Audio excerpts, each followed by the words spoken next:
Thank you all very much and congratulations. It's a very exciting day for all of us, bittersweet for us in a lot of ways, but we're here today to recognize your accomplishments of graduating with a degree, diploma in music and pursuing your education. Music education in particular develops many skills that are essential, not only for a life in music, but also these are skills that are important for life itself. Many of you in your experience here play in bands, you perform in music ensembles. Through this, you not only develop your skill as a musician, but you develop the ability to be part of a team, to collaborate with other people, to listen carefully, to be responsible for your part of the ensemble, whether it's the lead line or one of the middle parts. They're all important. We all have our roles. Whether you're out front, whether you're the bass. Studying music requires discipline, developing critical thinking skills, and the ability to self-correct, strengthening your imagination and creativity. All these are skills that are critical for success in a life in music, and they are all skills that are critical for a rewarding and satisfying life and relationships and employment pursuits, career, no matter what direction your path may lead. What I want to talk to you about a little bit this morning in the charge to the class is to talk about, as you now leave McNally Smith, at least from the day-to-day path that you're on, and you go forward, be clear on what you're trying to accomplish. Set goals for yourself and make sure that your activities are truly consistent with achieving these goals. And there's a lot to learn about that. It's not as easy as it sounds. It's certainly not automatic. When I was studying music in Boston, I had the opportunity to meet one of the world's great classical guitarists, and I was studying classical guitar and composition at the time, a man from Cuba named Manuel Barrueco, and one of the finest classical guitarists of our generation. And I had the opportunity to commute to New York and take lessons with Manuel quite regularly. And the very first time I had a lesson with Manuel, I had practiced a Bach prelude, and I was ready. I was very nervous. He's a master guitarist, but I went in for the lesson, and I sat down, and I played the piece, and it went pretty well, I thought. I was pretty excited about it. You know, I didn't screw it up in any obvious way. And Manuel looked very thoughtful when I finished, and he said, well, how do you know that seems like you may have some talent, but it's very hard to tell because there were so many mistakes. And I was shocked. I didn't even know what he meant by that until over time I began to realize that someone that played at the level he was at, of that level, that quality of mastery, he was attentive to such fine detail in every aspect. To me, a mistake meant either I had a memory slip and I stopped and didn't know where I was, or just really hit grotesquely wrong notes. But to him, it was a much, much finer level. And I learned how to practice with Manuel, how to actually have very specific goals. Don't just have a piece that you play from start to finish over and over and over again. As he would say, you practice mistakes, you're going to play mistakes. You play the piece a few times, you get to know what it sounds like, where the challenges are and where the problems are, and then you go right to those. And you sit the next time to practice, and you don't just start at the front and play to the end and play to the end. You work on those problems and challenges that you've identified until they are resolved. Be clear on what your goals are and make sure they're your goals and not really those of someone else. Now, you've already made a great start at that because I have yet to meet a student who comes to music school and graduates and are here because your parents made you go to music school, right? Were there any of you that had to work against perhaps a little bit of resistance from parents or relatives or even friends who perhaps suggested that there might be a more secure, rewarding path for you in college? Anybody have any conversations like that? I see more than a few heads nodding. But you had the courage, you had the conviction, you were pursuing your passion. You set your goals, you know what you want to do. Now continue to work in that way and make sure you're true to what your goals truly are. I had the opportunity also back in Boston to play in a blues band, 20 years ago, I guess now. Seems like only yesterday. Anybody here remember a band called the J. Giles Band? It's more parents, perhaps, than students, but they were a very, very good band. Toured the world with the Rolling Stones. They were very, very hot party band. I mean, they could really drive a crowd crazy. They were very good, very effective. So I played in a blues band after they were inactive for a while with the bass player from that band, Danny Klein, who was a certified rock star. I mean, he'd been all over the world. He'd made millions of dollars, literally.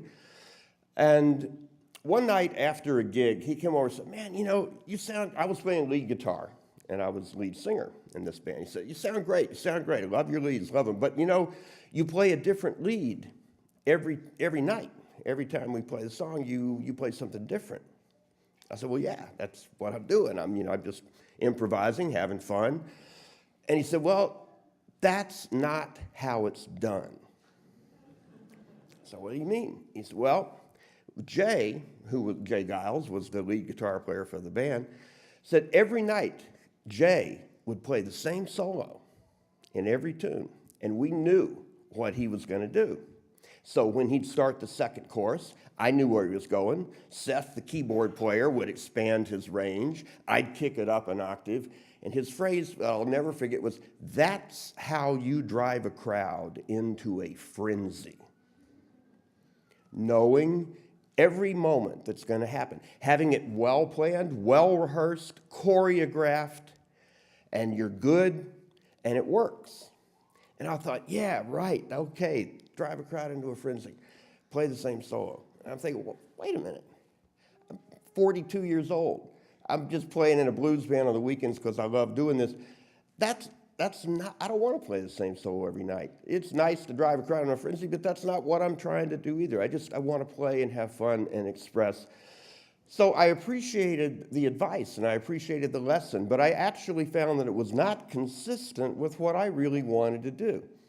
And so we never actually succeeded like the J. Giles Band either, but be clear on what you're trying to accomplish and what is the best way to get there. One other thing to always keep in mind as you work towards your goals, some of the qualities that I've already mentioned that you develop as a musician, that you have to develop. Again, things like discipline, focus, applying your energy, and making sure you're applying it in the right places and in the right way, and conserving your energy. And I'll say as a side, I think the most important lesson I ever learned as a musician was how to practice well, how to effectively use the time I have.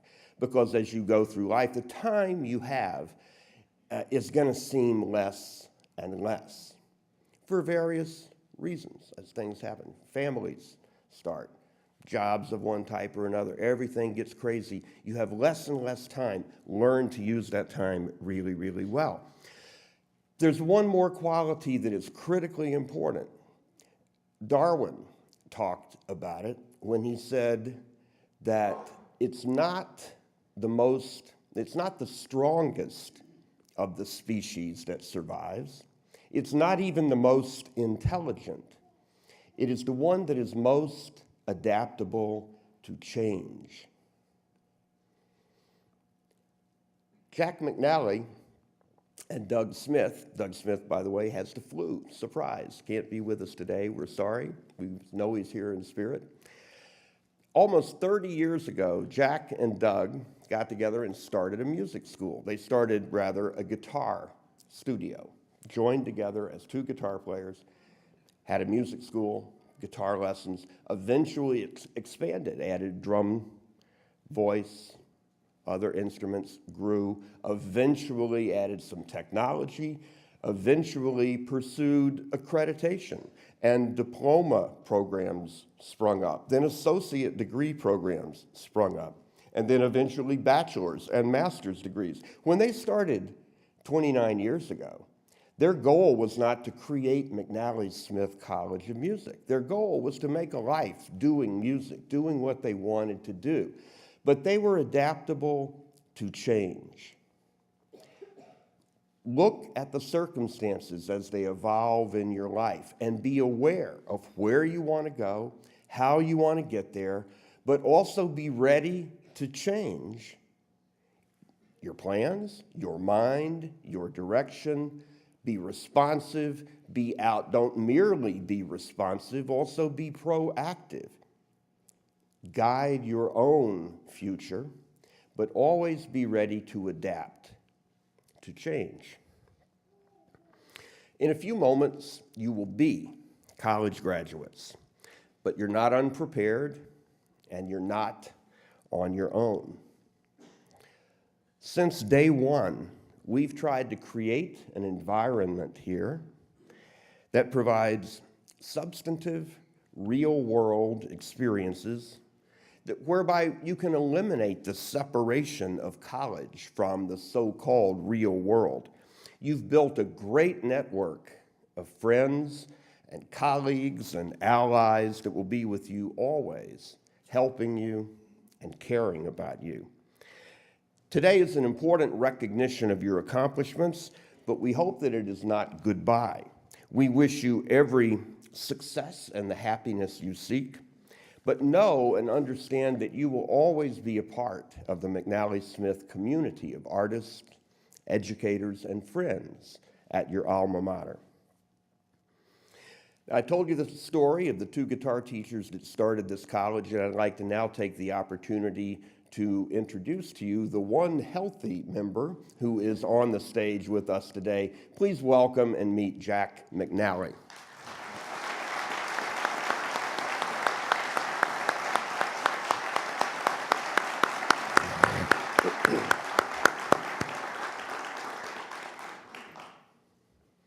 McNally Smith is a college of doing. It's a great and accurate description of this place. We don't just talk about the business of music, writing it, performing it, producing it, and recording it. We do all of those things within these walls and within our community. And nobody does that better than our faculty. I've had a long career in colleges and institutions that educate young people in music, and I can honestly say I've never worked with a group of educators that are more caring, dedicated, and talented, and accomplished as artists than the faculty at McNally Smith. So please join with me in welcoming and thanking the amazing faculty of McNally Smith College of Music.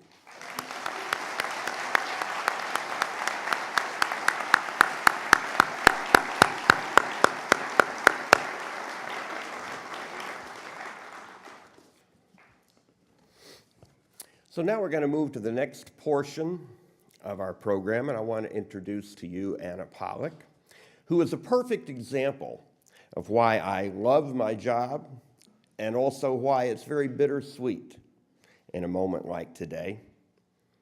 Anna's energy, talent, dedication, and passion for music and for life is absolutely contagious.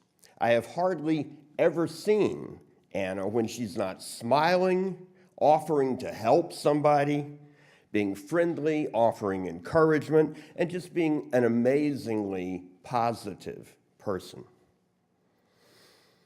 We had the great opportunity last June to host a week-long summer camp for high school students that it was originated by the Grammy Foundation and has been running every year in Los Angeles and ran here in St. Paul for the first time. It was a great opportunity for us, and that they're a great group to work with, and of course, one of the biggest names in the music industry.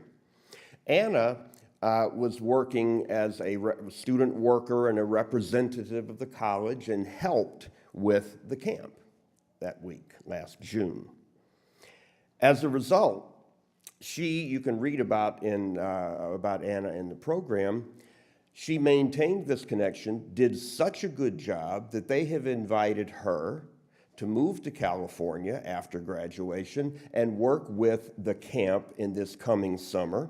So students, I urge you to let this be a lesson to you. There's nothing more important. Work hard, make yourself indispensable, be reliable, be nice, be likable, don't be difficult, and doors tend to open to you.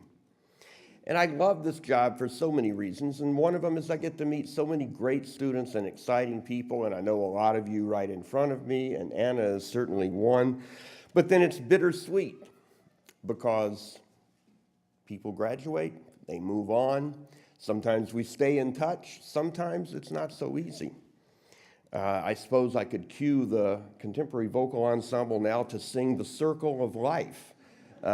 Because that happens. Graduates go, but then new people come that are wonderful and marvelous, and we fall in love with them too, and then they graduate. But it is something of a circle, and it's a wonderful place to be. And without any further ado, I'd like to introduce to you our student speaker, Anna Pollock.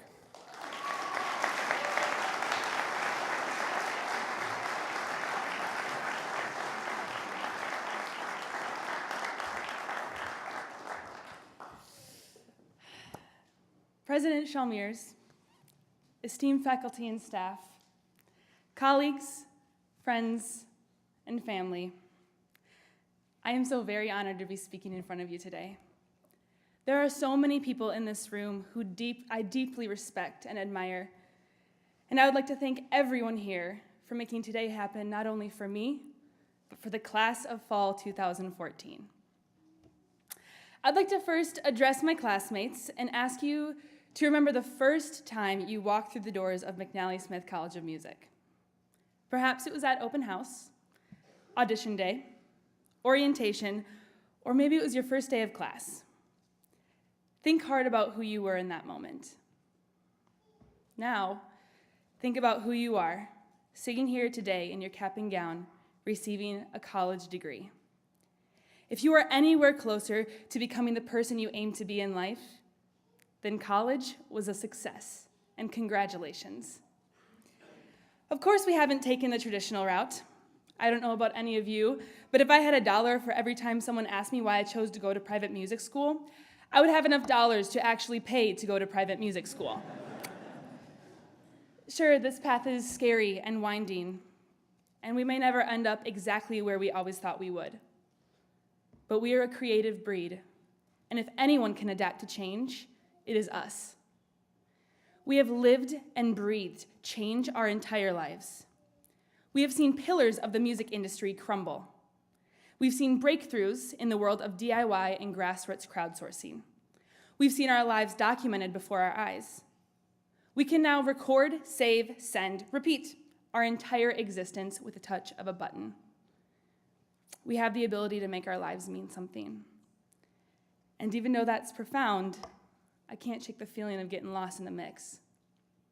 But we have chosen a path that craves to be heard, to be seen, and to be felt.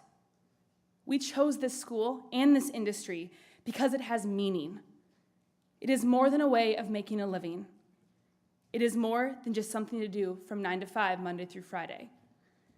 It is more than an occupation. It is a life in music. So whether you are leaving here today in hopes of starting your own recording studio or record label, touring with a band, or writing and performing your own music, we are all graduating here today because our dreams are valid. Our dreams are fueled by passion. Passion. That word means different things for different people. I know when I was younger, I always said, music is my passion. Or my favorite, music is my life. And while 13-year-old me probably said these idioms with a little bit more angst, we are a part of a few who can still say them and have the truth to them that they deserve. Yes, even though these phrases have lost integrity to those who don't truly mean it, that zeal that I get when I think about how much music is still a part of my life makes me shake. Some people may say that those phrases are just empty expressions. Everyone loves music. They may say that our enthusiasm is off-putting or impractical. Some will even say that the very thing we've revolved our entire higher education around is a childish, petty pipe dream that is undeserving of respect and admiration. They'll say that until you prove them wrong. If there is one thing I have learned more than anything these past 2.5 years at McNally Smith, is that enthusiasm, that zeal, that passion should never be restrained. I understand, I'm sure along with everyone here, that caring too much about something or someone is scary. It makes you vulnerable and a very easy target for mockery. But I'm a believer in taking risks and being vulnerable. And because you are here today, graduating from music school, you have proven to believe in that too. You have found something worth being passionate about. So I challenge you, not only my classmates, but everyone here today, to care too much about something. Be too excited about life. Show your enthusiasm. Fall in love with every decision you make. And never apologize for being too passionate about something you love deeply. And by all means, do not apologize for your dreams. I'll end with a quote that I heard just before I left my high school career and started my new life at McNally Smith. And while yes, this is a widely known, somewhat cliche quote that has a bit of a cheesy undertone, it is very close to my heart, and I think about it regularly. It goes, "Dance like no one's been watching, love like you've never been hurt, sing like no one's listening, and live each day like it's heaven on earth." Don't mind the negativity of anyone who isn't dancing, loving, singing, and living with that passion. Follow your dreams unapologetically. Change is about to happen, but what better way to prove everyone who doubted you wrong than to embrace that change and prove yourself right? Remember that person you were when you walked through those doors the first time, however long ago? You have already made that person proud today by graduating. And for that, I would like to say congratulations to the class of fall 2014. Now go out and make your angsty 13-year-old self proud and keep living a life in music. Thank you.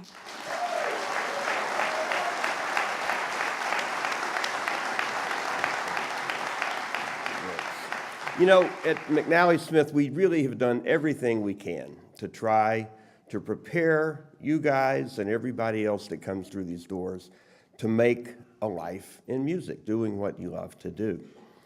And we have found that there are 3 key elements in the foundation, the kind of core of our educational program that are essential. And we start with artistry, doing everything we can to develop your artistry. Familiarity and fluency with technology, digital literacy is essential for life in general today, but particularly to try to make a life in music or the arts or entertainment. Artistry, technology, and third, entrepreneurship. Many of you will go forth and be your own small business. You will work to develop many paths of income, multiple income streams. It's not so much that you go out and find a job doing music, but there's lots of work to be done in music, and we hope that we have prepared you well to be able to do that work. Our commencement speaker today embodies these 3 principles perhaps more than any other individual I know: artistry, technology, and entrepreneurship. Scott LeGere is one of the most interesting thinkers and doers that you'll ever encounter. He's a man of many talents. As a musician, he is a performer and a composer. He has his own recording and production studio that has produced from rock albums and hip-hop albums to commercials for Target and many other Fortune 500 companies. You can read about some of his successes there. So he's also a very successful business person, as I'm suggesting many of you will be, looking for opportunities, creating your own opportunities and pursuing them with success. And today, for us, perhaps most important of all, Scott is a very inspiring educator. Oh, and one other thing, he has the most amazing collection of guitars. And I keep trying to get my wife to go over there and kind of enjoy the collection and seed the idea of how important it is to have a lot of guitars and good guitars, historic instrument. Well, okay, but it's not working so well, but that's different.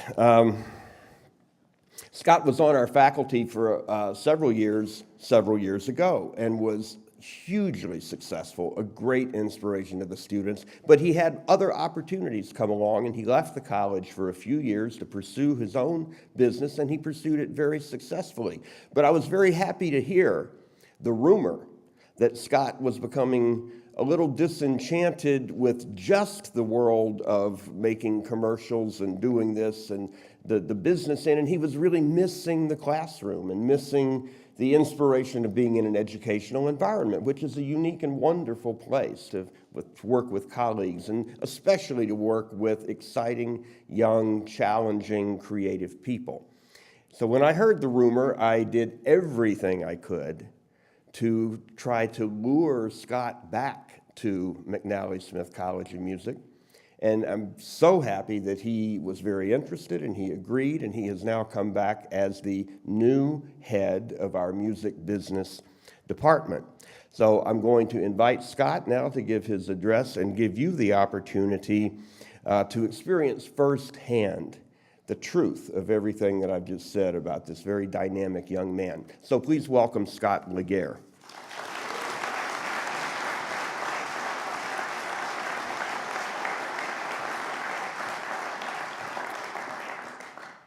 I want to make two things perfectly clear.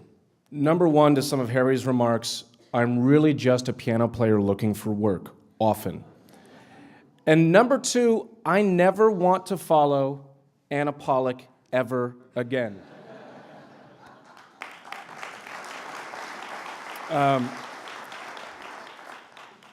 I think very eloquently, passionately, and succinctly, Anna literally said everything I wanted to raise today. So I'm going to ignore my prepared remarks and riff off of something that she said about passionate individuals. And I want to talk about another graduate, much like yourselves, who graduated about 150 years ago.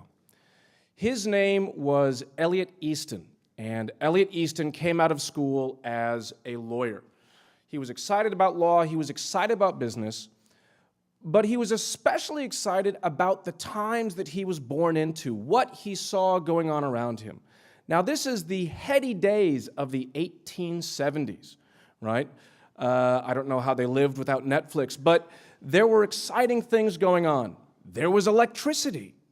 There was the telephone. There were all kinds of inventions coming to the fore. It was really the birth of America's industrialized economy. And one particular thing caught Ed by interest, and that was the recording machine. Right? We had the telephone. We knew we could send sound down wires. And soon after that, lots of different laboratories. Alexander Graham Bell's laboratory, Edison's laboratory, lots of different folks all over the world were looking at how do we capture sound. We know we can send it. Now can we capture it and put it on a cylinder? Can we put it on a lacquered disc? Something like that. And Edward's motivation was interesting because he was a lawyer. And he saw these devices as recording machines. And he had an interesting idea. Because in every courtroom that he had practiced in his young career, who was always sitting adjacent to the judge? The stenographer.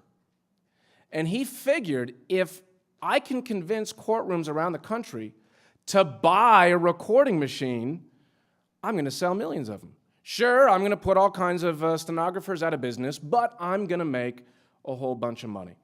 So Edward got a bunch of investors together, and he actually bought the phonograph patents from Thomas Edison's laboratory, and he started making recording machines. Now, he was based in Washington, D.C., so he called his company Columbia Recorders.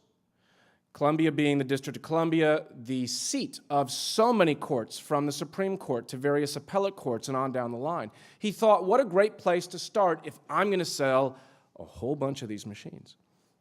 Now, in order to sell recording devices to courtrooms, he had to manufacture them, then create a manual, and he also decided, on the advice of some of his business partners, to send along demonstrations of recordings. So he had a whole bunch of friends in the business. As they were shipping these machines, they would simply read case law. They would read the dockets of former cases to demonstrate to people, if you have this device, you can record all the proceedings, you can record testimony, deposition, what have you, and he sent them out the door. No one bought them. He was a little despondent, and so he started shipping recording devices beyond the District of Columbia and shipped them all over the country. And the more and more and more he shipped, it's interesting, the employees that were making the recordings and packing them started to get bored. Some of the people that would pack recording devices and make demo recordings would start reading poetry. Others started reading literature. This is simply out of boredom. And finally, what can you guess some random individual did when making a demo recording? He sang. He sang into it and shipped that device out. It went to some courtroom rumored to be in Ohio, and it was a couple weeks later, you had mail and horses and goodness knows what. A letter came back to Edward Easton saying, you know, my niece is my stenographer. I'm never going to fire her, but I love the recordings. Can you send me some more songs? I'm happy to pay for them. And it only took a matter of months, and Edward Easton changed the name of his company from Columbia Recorders to Columbia Records, the world's first record label. What's fun about that story in 1888 is that it was completely improbable. Completely improbable. It shouldn't happen. That's not what he was trying to do. That's not how life works, right? But I think the more we look at it, virtually any level of success is improbable. The Rolling Stones, completely improbable. And it started by Keith Richards noticing Mick Jagger, a fellow teenager, on the train. Mick Jagger had a couple of Muddy Waters blues records under his arm, and Keith Richards, roughly translated, hey, you like the blues and so do I, right?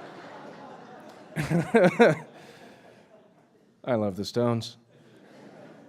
I'm amazed they're still around. The Rolling Stones are improbable. Miles Davis is improbable. Dr. Dre is improbable.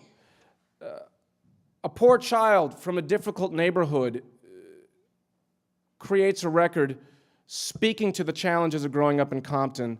NWA turns out to be one of the biggest artists of the early hip-hop scene. After that, Dr. Dre continues his career outside of NWA and produces records for virtually all of the other rap greats in our industry, including Eminem and many, many, many others. After that point, endorsement deals come flowing in, and he often vets them by taking long walks up and down the beach in Los Angeles with his business partner and advisor, Jimmy Iovine. And he says one day, randomly, you know, Jimmy, a company wants me to help make sneakers. And Jimmy Iovine says, screw sneakers, let's make speakers. And a year later, Beats Audio is born. They invent the modern headphone business. They launch a streaming music service, and they sell it to Apple for $3 billion. That's an improbable story. Apple Computers is an improbable story, to go from a garage to everything that's sitting in our pockets and buzzing right now. Tesla is an improbable story. Ford is an improbable story. In much the same way Harry shared earlier today, McNally Smith is an improbable story. And you guys are all an improbable story just waiting to be told. Now, on top of this improbability, I think you have a really unique advantage. I think today is better than 1888. I think today is actually really special, and it's partly predicated on these. You guys all have these, and as Anna suggested, we all have technology. We have an advantage. We can connect with each other on these. You get a job or you want to prepare for an interview or you need some help, you can phone a friend at 2 in the morning. You all are still awake at 2 in the morning, right? You run into a jam in the office place, you can Google it, right? There's this thing called Google. You can push a button and figure out what the challenge might be. And on top of that, besides the Googles, besides the numbers that are in here, you have software to record, produce, promote, and distribute your music around the world almost instantaneously. Now, I've been teaching for just over 10 years, and it's kind of weird because when I started teaching, no iPhones, no iPods, no iTunes, no Facebook, no Google, no Twitter, no anything that we talk about, right? Anna's right. We have seen entire facets of industry absolutely collapse. We've watched record labels file for bankruptcy. We've watched them cut their staff. We've watched Tower Records close. We've watched Circuit City close. We've watched all of this change. CD sales down 70% from just 15 years ago. But we're also witnessing an entire rebirth in creativity fueled by the internet. Things like Spotify, which has only been in America for a couple of years but already has 40 million subscribers. Things like Netflix, which now represents nearly a third of global internet traffic after 6 p.m., right? Now, this change, and Harry addressed some change, and Anna talked about change, it can be confusing, absolutely, right? Because we also see Taylor Swift complaining about Spotify and pulling all her music, or Garth Brooks over here calling YouTube the devil and refusing to let his videos play on YouTube. It's always been hard, though, to understand change.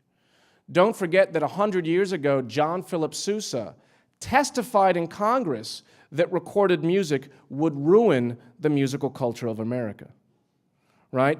The RIAA in the 80s said that cassettes and home taping would destroy the music business. And in the 1930s, after radio had become really popular, Warner Brothers Records actually closed their doors for almost 7 years because they figured, why would you buy a record when you can listen to it on the radio for free? We have really unique opportunities. We have opportunities to understand this change, and part of that opportunity is everyone sitting next to you. I can't stress the value of community. I can't stress the value of friends, and I can't stress the value of being able to connect and communicate with these.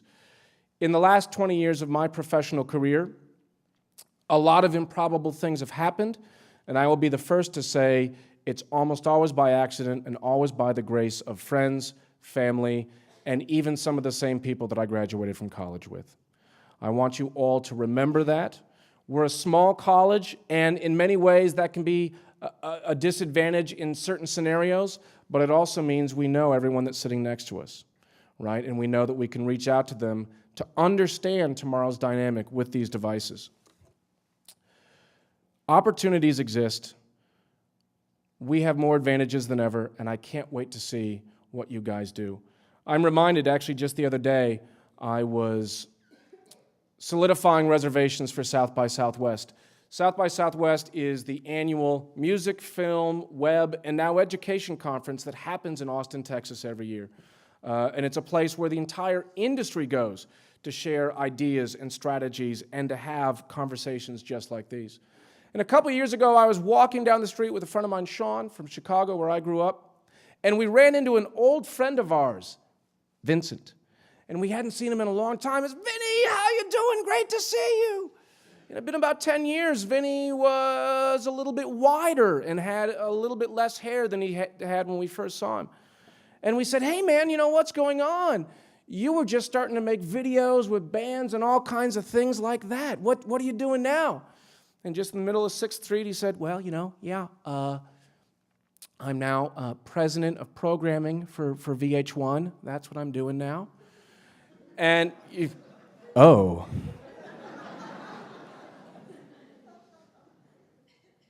And the funny thing is, it's another improbable story, and you keep hearing them every single day.